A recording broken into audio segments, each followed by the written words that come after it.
Hi friends, నమస్తే. Welcome to Gauri vlogs.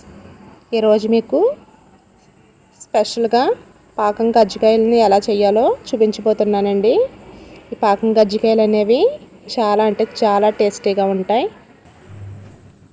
మనం sweet షాప్లోనే కాదండి, ఇంట్లో కూడా చక్కగా ఇలాగా పాకం కజ్జికాయలని ఇంట్లోనే ప్రిపేర్ చేసుకోవచ్చు. మనం బయటికి వెళ్ళి తెచ్చుకోని అవసరం లేకుండా ఇలా ఇంట్లోనే ప్రిపేర్ చేసి పెట్టండి. చాలా అంటే చాలా బాగా ఇష్టపడతారు.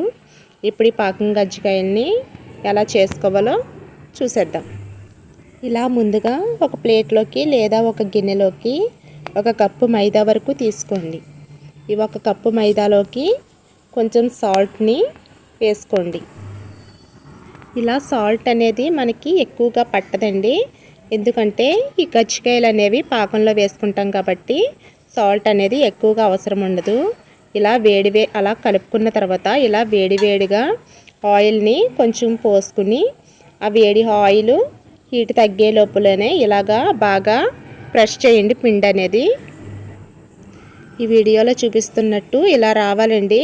పిండిని ఇలా బాగా కలుపుకున్న తర్వాత ఆయిల్ అంతా తర్వాత కొంచెం కొంచెంగా నీళ్ళు పోసుకుంటూ పిండి ముద్ద అనేది బాగా మెత్తగా కలుపుకోవాలండి. ఎంత మెత్తగా ఉంటే, ఎందుకంటే గోధుమ పిండి కాదు కదండి, మైదా పిండి కాబట్టి కొంచెం చపాతీలు అనేవి చేసేటప్పుడు సాగుతూ ఉంటుంది. అలా కాకుండా మనకి ఎంత బాగా కలుపుకుంటే చపాతీ అనేది ఆరిపోకుండా అంత బాగుంటుంది. ఈ వీడియోలో చూపిస్తున్నట్టు ఇలా ఉండాలి. ఆ తర్వాత పిండిని కలుపుకున్న తర్వాత ఆయిల్ కొంచెం పైన రాసానండి. రాసిన తర్వాత ఇలాగా పిండి ముద్ద అనేది ఒక అరగంట సేపు పక్కన పెట్టుకోవాలి. ఈలోపు ప్యాన్లోకి కొంచెం నెయ్యి అనేది తీసుకోవాలి. నెయ్యి కరిగిన తర్వాత కొద్దిగా జీడిపప్పుని తీసుకోండి, బాగా ఫ్రై చేసుకోవాలండి. జీడిపప్పు అనేది వేసుకుంటే ఇందులో చాలా అంటే చాలా బాగుంటాయి. ఇలా జీడిపప్పు కాస్త కొంచెం గోల్డెన్ కలర్ వచ్చేంత వరకు ఫ్రై చేసుకుని పక్కకు పెట్టుకోండి. దీంట్లోకి కొంచెం 1 కప్పు వరకు నేను కొబ్బరి తురుముని తీసుకుంటున్నానండి. నాకైతే 1 కాయ వరకు వచ్చిందండి. దాంట్లోకి 1 అరకప్పు వరకు బెల్లం తీసుకున్నాను. 1 అరకప్పు వరకు బెల్లం తీసుకుని ఇలా ఓసారి కలుపుకోండి. ఇదంతా బాగా కరిగి బాగా పాకం వచ్చేంత వరకు కూడా కొబ్బరి నూజుని బాగా ఇలా ప్రిపేర్ చేసుకోవాలి. ఇలా కొబ్బరి నూజుని ప్రిపేర్ చేసుకున్న తర్వాత దీంట్లోకి కొంచెం ఇలాచీ పొడిని వేసుకోవాలి. ఇలాచీ పొడిని వేసుకున్న తర్వాత మరొకసారి కలుపుకోండి. ఇది కొంచెం చల్లారేంత వరకు పక్కన పెట్టుకుందాం. అది చల్లారేలోపు ఒక గిన్నెని పెట్టి దాంట్లోకి మనం దేంతో అయితే తీసుకున్నామో కప్పు కొలత పిండి, అదే కప్పుతో 1 అరకప్పు వరకు చక్కెరని తీసుకున్నాను.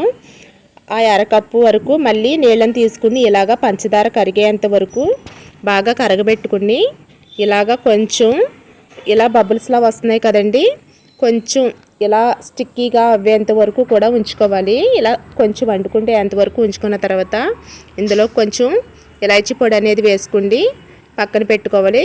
మనం కొబ్బరి నూనె చేసుకున్నాం కదండి, అందులోకే కొంచెం వేయించుకున్న కాజుని వేసుకుని పక్కకు పెట్టుకున్న తర్వాత మనం ముందుగా తీసుకున్న పిండి ముద్దను తీసుకుని చిన్న చిన్న ముద్దల్లాగా ఇలా మనం కలిపెట్టుకున్న పిండి ముద్దని మళ్ళీ ఒకసారి ఇలా ప్రెస్ చేసుకున్న తర్వాత ఆ తర్వాత మనం తీసుకున్న ఈ పిండి ముద్దను అనేది నిమ్మకాయ సైజు బాల్స్ అంతా తీసుకోవాలండి. నిమ్మకాయ సైజులో బాల్స్ని చేసుకుండి పక్కకు పెట్టుకుందాం. ఇలా పక్కకు పెట్టుకున్న తర్వాత వీటిని చిన్న చిన్న చపాతీల్లా చేసుకుని ఇలా చిన్న చిన్న ముద్దల్లా ఇలా చిన్న చిన్న చపాతీల్లా చేసుకున్న తర్వాత నా దగ్గర పెద్దగా ఉందండి కజ్జికాయల చెక్క అనేది, అందుకనేసి నేను ఇలా చేత్తోనే చేసుకుంటున్నాను. ఇలా ముందు తీసుకున్నాం కదండి కప్పుని, అదే కప్పుని సమానం చేసుకుంటూ మీరు కావాలనుకుంటే కనుక ఏదైనా మూతను తీసుకుని ఇలా పెట్టుకోవచ్చు. ఇలా సమానంగా తీసుకున్న తర్వాత చిన్న చిన్న అప్పడాల్లా వచ్చినాయి కదండి, ఇలా చిన్న చిన్న చపాతీని తీసుకుని అందులోనే కొద్దిగా మనం ముందుగా చేసి పెట్టుకున్న కొబ్బరి నూజుని ఇలా పెట్టుకుని సీల్ చేయాలండి. సీల్ చేసే ముందు ఇలాగా చుట్టూ చపాతీ అంచుల చుట్టూ కూడా చెమ్మన్ అనేది చేసుకోవాలి. అలా చేసుకున్నప్పుడు బయటికి మన స్టఫింగ్ అనేది బయటికి రాకుండా ఉంటుంది. ఇది ఇలా పెట్టుకున్న తర్వాత ఇలా సీల్ చేయాలి. ఇలా సీల్ చేసేటప్పుడు, ఎందుకంటే మన దగ్గర గజ్జికాయల బల్ల అనేది మీడియం సైజులో లేదు, అందుకనేసి నేను ఇలా చేత్తోనే చేసి చూపిస్తున్నాను. మీ దగ్గర మీడియం సైజులో ఉన్నా లేదా ఇంతకన్నా పెద్దదే ఉన్నా కూడా దాంతో చేసుకోవచ్చు. ఒక స్పోర్క్ని తీసుకుని ఇలా ఘాట్ల కింద పెట్టుకున్నారంటే ఖచ్చితంగా మనకి డిజైనింగ్ అనేది ఏర్పడుతుంది.